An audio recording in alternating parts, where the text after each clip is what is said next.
Welcome everyone, this is मन्नत official YouTube channel.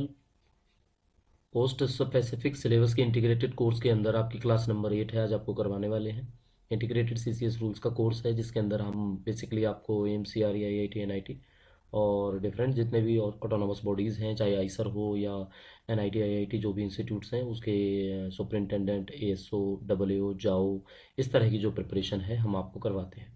तो CCS rules and service regulations के लिए डेफिनेटली एमसीआर के लिए आप हमसे जुड़ सकते हैं। व्हाट्सएप नंबर है, गिवन है, आप देख सकते हैं।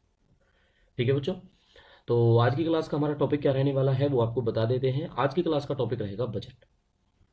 तो बजट है डब्ल्यूएओ, बेसिकली जो अकाउंट्स वाली पोस्टें हैं उनमें तो डेफिनेटली पेपर में आता है ही। बट अगर आप तिरुपति के लिए तैयारी करते हो, आईसर तिरुपति, ठीक है, क्योंकि पहले भी हम आपको बता चुके हैं अपने कोर्स के अंदर, अगर आप आईसर तिरुपति की तैयारी करते हैं तो उसके अंदर आप अपना अपना जो रिवाइज्ड सिलेबस है हमने शेयर किया हुआ है बच्चों के साथ, तो उसमें आप देख सकते हैं आईसर तिरुपति के अंदर असिस्टेंट रजिस्ट्रार की जो पोस्ट है उसके अंदर सिलेबस में बजट आता है। बाकी अदर पोस्टें हैं आप उनमें भी देख सकते हैं। ठीक है, तो वैसे अगर आपके सिलेबस में जीएफआर भी है, अगर आपके सिलेबस में जीएफआर है 2017, तो भी आपको ये टॉपिक पढ़ना आपके लिए बेटर रहेगा, क्योंकि बजट का जो एक सेक्शन है वो जनरल फाइनेंशियल जो रूल्स हैं उसके अंदर ही आता है। रूल के हिसाब से अगर आप देखोगे तो बजट को जब हम रीड आउट करते हैं तो ये चैप्टर नंबर 3 है। ठीक है, चैप्टर नंबर 3 है, बजट का फॉर्मुलेशन कैसे होता है, बजट का इम्प्लीमेंटेशन कैसे होता है, पूरा का पूरा बजट आपको समझाएंगे। ठीक है, तो इसका रूल नंबर हम याद रख लेते हैं। रूल नंबर स्टार्ट होता है आपका 42 से। ठीक है बच्चों, पूरा का पूरा जो आपका चैप्टर है ये 42 से स्टार्ट होगा। तो थोड़ा वास्ट है टॉपिक, बट जितना आपको ये पेपर के पर्सपेक्टिव से इंपॉर्टेंट रहेगा वो आपको कराएंगे। तो 129 जो रूल है, rule number 129, starting from rule number 42 to rule number 129, आपका पूरा चैप्टर कवर हो जाता है बजट का। लेकिन ये सिंगल बजट वर्ड नहीं है, बजट का प्रिपरेशन भी और इम्प्लीमेंटेशन भी, किस तरह से प्रिपेयर किया जाता है, किस तरह से इम्प्लीमेंट करते हैं, तो इस वीडियो के अंदर हम पढ़ने वाले हैं।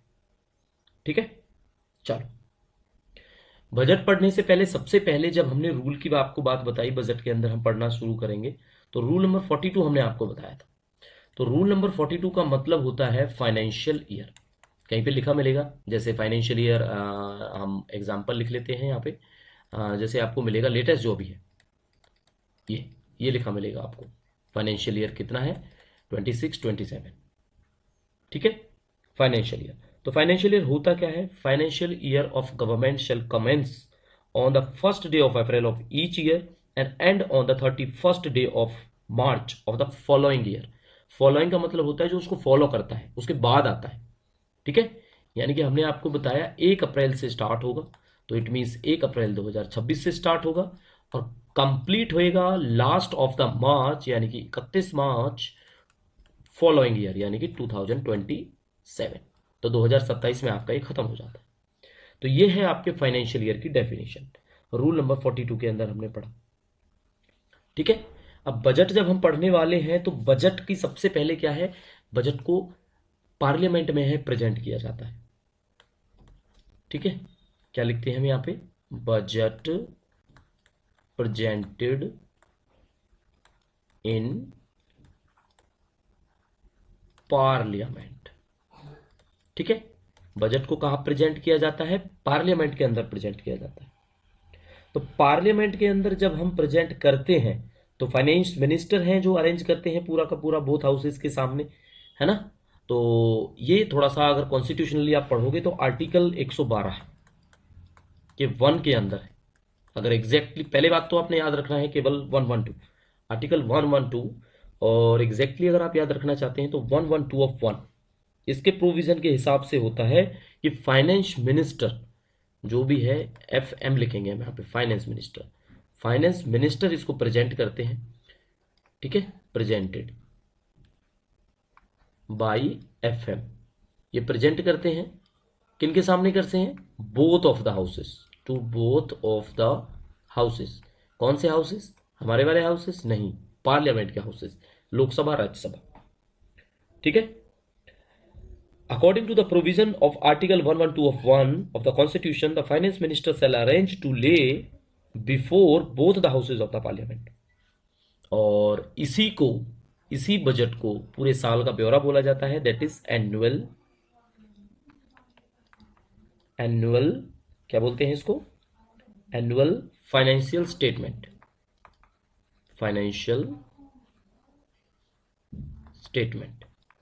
ठीक है, AFS बोलते हैं बच्चों, इस तरह से वैसे याद रखना आप लोग, बजट को ही बोलते हैं एनुअल फाइनेंशियल स्टेटमेंट। क्लियर हो गया आपको? चलो, अब एक छोटा सा रूल है, पढ़ लेते हैं। रूल नंबर 43 के अंदर ही है, जो हमने अभी लास्ट आपको पढ़ाया, ये 42 है। ये वाला जो रूल है ये है आपका रूल नंबर 43। लेकिन 43 में एक 43 ऑफ 1 है, एक 43 ऑफ 2 है, एक 43 ऑफ 3 है, 43 ऑफ 4 है। तो 2 के अंदर रेलवे बजट की बात की जाती है।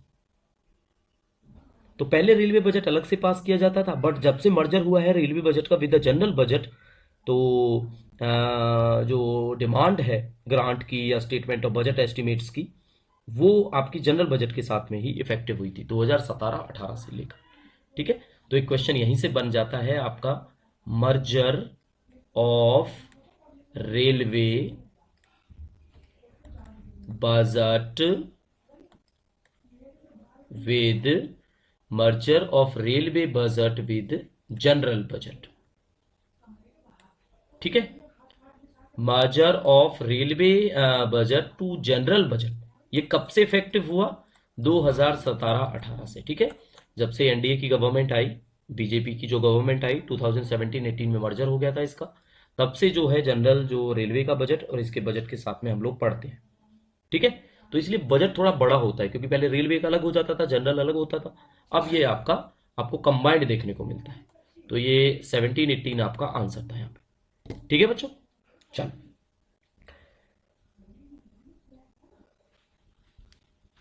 ठीक है। एक क्वेश्चन आपका आ जाता है कि कॉन्स्टिट्यूशन में बजट का कहां पे जिक्र है, कॉन्स्टिट्यूशन। ठीक है, तो कॉन्स्टिट्यूशन के अंदर बजट आर्टिकल्स हम आपको बताएंगे, आपने आर्टिकल बस याद रखना है। 112 तो आपको पता ही है एग्जैक्टली, 112 से स्टार्ट होता है और 116 के अंदर हम खत्म कर देते हैं। आर्टिकल 112 से 116 के अंदर कॉन्स्टिट्यूशन के अंदर हम इसको पढ़ते हैं।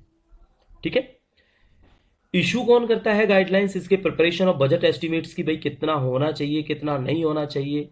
डिफरेंट मिनिस्ट्रीज हैं, डिफरेंट डिपार्टमेंट्स हैं, उन सबको बोला जाता है, उनकी सबकी डिमांड्स आती हैं।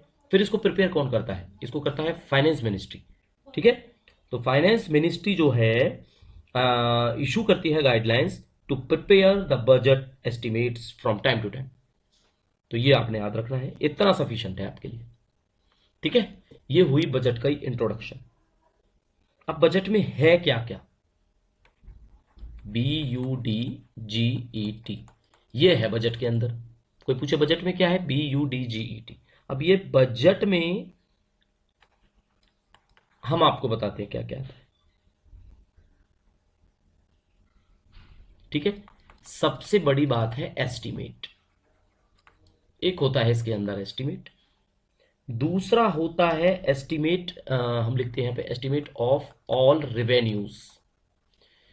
जो आपके रेवेन्यूज जनरेट होते हैं, जो आपको पैसा मिलता है, जो वो कितना है भाई आपका, यानी सरकार के पास पैसा कितना है, कुल मिला के बात ये है। एस्टिमेट्स ऑफ एक्सपेंडिचर्स, ये आपका एक्सपेंडिचर हो गया, कितना आप लोगों ने खर्चा करना है, कौन कौन से प्रोग्राम पे करना है, कौन कौन सी स्कीम पे करना है। ठीक है, ये हो गया।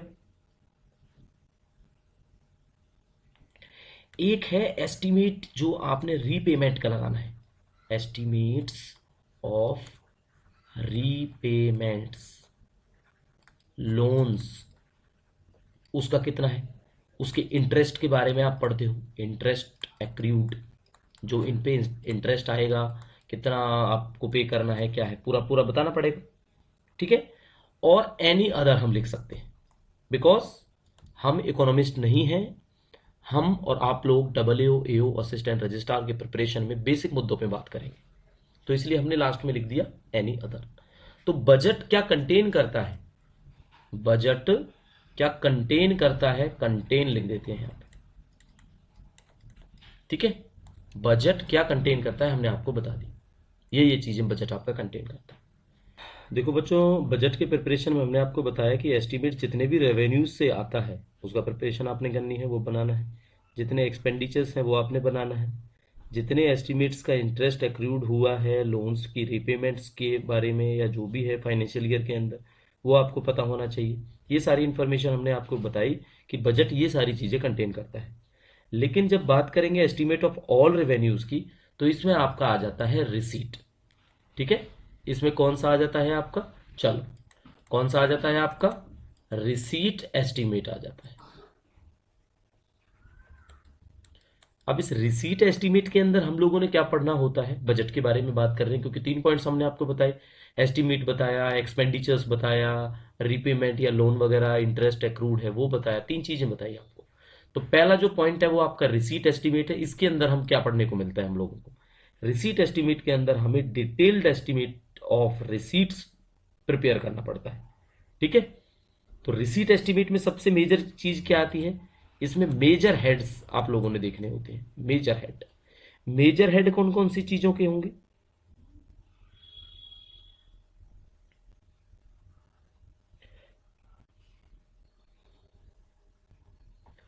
मेजर हेड का ब्रेकअप दिया, मेजर हेड के साथ साथ जितने भी माइनर सब हेड, ठीक है, मेजर हेड के साथ साथ जितने भी माइनर हैं या उनको सब हेड कह लो आप, इनका ब्रेकअप आपको देना पड़ता है।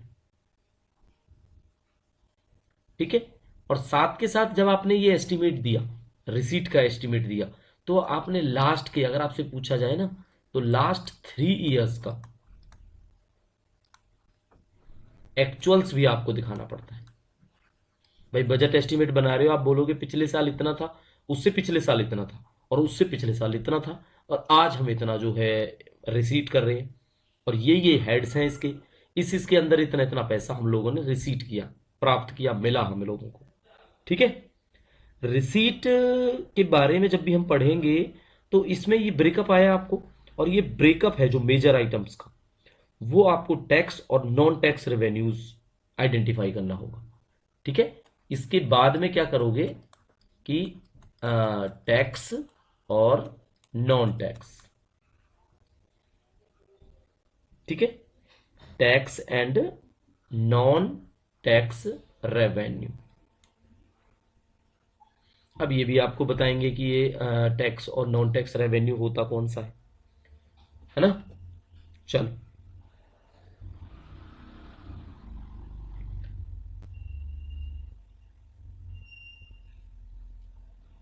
तो टैक्स रेवेन्यू तो ऐसा होता है जिसपे टैक्स आपको जो लेवाई होता है नो, ठीक है, टैक्स वाला। नॉन टैक्स के अंदर देखो आप लोगों को क्या मिलता है, गवर्नमेंट को नॉन टैक्स रेवेन्यूज के अंदर क्या मिलता है, जब भी टैक्स रेवेन्यूज बनाते हैं तो जितने भी बिना कर्जे वाली चीज है, नॉन डेट कैपिटल रिसीट्स, ठीक है। अब इसमें एग्जांपल्स में आते हैं, जैसे आप पढ़ोगे तो इसमें बोलेंगे हम डिसइन्वेस्टमेंट, डिसइन्वेस्टमेंट्स एंड बोरोइंग्स, ठीक है।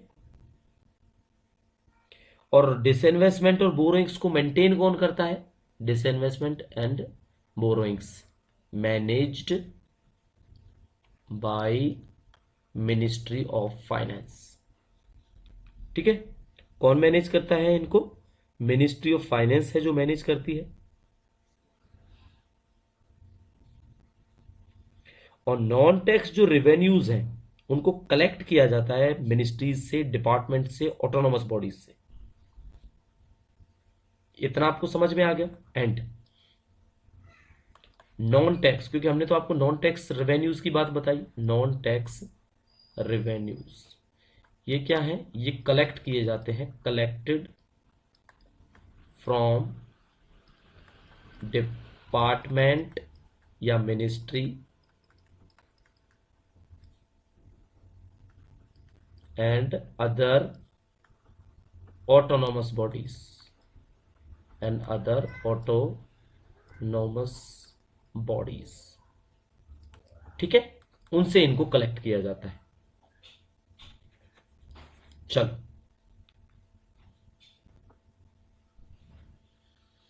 ये एस्टिमेट है, ये बजट की प्रिपरेशन आप लोग करते हैं तो ये नॉन टैक्स रेवेन्यूज है, जो ये गवर्नमेंट का क्या होता है, सोर्स ऑफ रेवेन्यू होता है।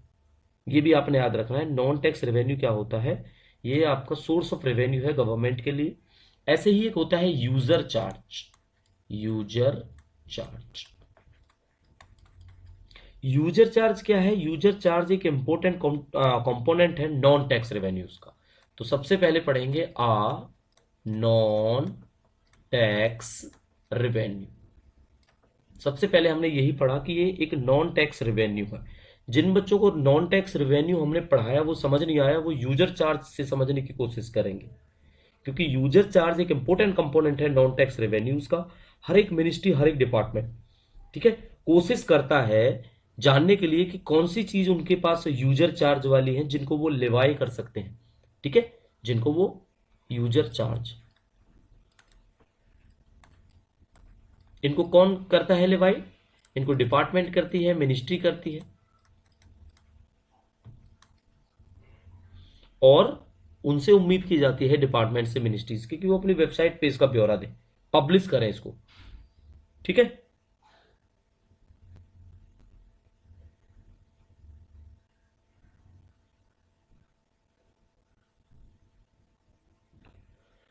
यूजर चार्ज में कैसे होता है, जैसे आप मानो आप कोई डिपार्टमेंट है और डिपार्टमेंट कुछ आपके डिपार्टमेंट की कोई हेल्प लेता है। जैसे आपका डिपार्टमेंट है, आपके डिपार्टमेंट के पास मान लो वाटर डिपार्टमेंट है आपका, ठीक है, म्युनिसिपल कॉरपोरेशन है एक तरह से, तो वाटर एंड सैनिटेशन मान लेते हैं। तो जब कभी कोई अदर डिपार्टमेंट या अदर कोई मिनिस्ट्री या कुछ भी आपसे वाटर के लिए, अपने कंस्ट्रक्शन के लिए या अपनी किसी और पर्पज के लिए आपसे वाटर वो लेते हैं, तो आप क्या करते हो, आप उनसे एक चार्ज है जो अवेल करते हो, जिसको यूजर चार्ज हम बोलेंगे। यूजर का मतलब है आप हमारी चीज यूज कर रहे हो तो आप उसका चार्ज क्या दोगे हमें, दैट इज यूजर चार्ज। तो यूजर चार्ज ऐसे ही नॉन टैक्स रेवेन्यू हुआ जो कलेक्ट होता है और गवर्नमेंट आपसे पूछती है। अगर आप एक ऑटोनोमस बॉडी हो, सपोज करो आप हो ऑटोनोमस बॉडी, ठीक है, और ऑटोनोमस बॉडी है, आईटी है, एनआईटीज हैं आपकी, और जैसे ये एम्स है, ऑटोनोमस बॉडीज हैं। तो ये ऑटोनोमस बॉडीज से इनसे पूछा जाएगा कि भाई आपने यूजर चार्ज के नाम पे कितने पैसे कमाए, यूजर चार्ज। तो फिर ये यूजर चार्ज का ब्यौरा देंगे। यहाँ पे इन्होंने कुछ अमाउंट है, कुछ रुपीज है जो बताया। अब ये भी क्या हुआ, ये भी गवर्नमेंट की इनकम होती है, ठीक है, गवर्नमेंट की इनकम होती है। क्यों? क्योंकि आपको तो गवर्नमेंट ने सब कुछ दिया था, आपने अपने रिसोर्सेज को किसी दूसरे को दे के, यूज करा के, उससे पैसे लिए, चार्ज जो वसूल किया, वो भी गवर्नमेंट के लिए नॉन टैक्स रेवेन्यू हुआ। इसीलिए आपको जो है यूजर चार्जेस के बारे में information should publish the same, publish the information of user charges on their website, चाहे वो ऑटोनोमस बॉडी हो, चाहे वो कोई मिनिस्ट्री हो, चाहे कोई डिपार्टमेंट हो, ठीक है। और यूजर चार्जेस के जो रेट हैं उनको जब फिक्स करते हैं तो ये एंश्योर किया जाता है कि यूजर चार्जेस जो भी करंट कॉस्ट जो आप सर्विस प्रोवाइड कर रहे हो उस पर रीजनेबल जो है रेट होने चाहिए इसके, ये भी डिसाइड किया जाता है, ठीक है। तो यूजर चार्जेस आपका अगर जीएफआर के अंदर पूछा जाता है तो आपने याद रखना है रूल नंबर 47 के अंदर हम यूजर चार्जेस के बारे में पढ़ते हैं, ठीक है।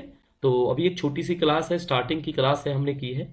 बाकी बजट की नेक्स्ट क्लास के अंदर जितना भी इंपॉर्टेंट मटेरियल होगा वो हम आपको सफिशिएंटली टाइम रहते ही करवा देंगे, ठीक है। बाकी जितनी भी हमारी पुरानी क्लासें हैं वो डेफिनेटली आप असिस्टेंट रजिस्ट्रार के लिए पढ़ो, एओ के लिए पढ़ो, डब्ल्यू के लिए पढ़ो, एम्स के लिए पढ़ो, सफिशिएंट है। अब हम वो कराने की कोशिश करते हैं जो हमारे पास मटेरियल अवेलेबल नहीं है। तो करंटली बजट के बारे में एज सच वीडियो अवेलेबल है नहीं हमारे यूट्यूब चैनल पर, तो आप ये कंटिन्यू कर सकते हैं हमारे साथ, ठीक है। बाकी आपके सजेशंस का हमें इंतज़ार रहेगा। एक कैंडिडेट है, एस्पिरेंट है, जिनका बड़ा अच्छा सजेशन आया है। हमने कुछ टाइम पहले 1000 MCQ की एक सीरीज है स्टार्ट की थी, बच्चों के रिव्यू अच्छे नहीं रहे थे तो अराउंड अराउंड 100 या 150 क्वेश्चंस के बाद हमने वो बंद कर दी। तो बहुत जल्दी उसको हम स्टार्ट करने वाले हैं। तो ये आप लोगों का सजेशन था जिस पे हम काम करेंगे और डेफिनेटली काम करेंगे, ठीक है बच्चों। चलो, तो वीडियो अच्छी लगती है तो प्लीज़ लाइक करना, चैनल को सब्सक्राइब करना। मिलेंगे नेक्स्ट वीडियो में, तब तक के लिए thank you and see you soon.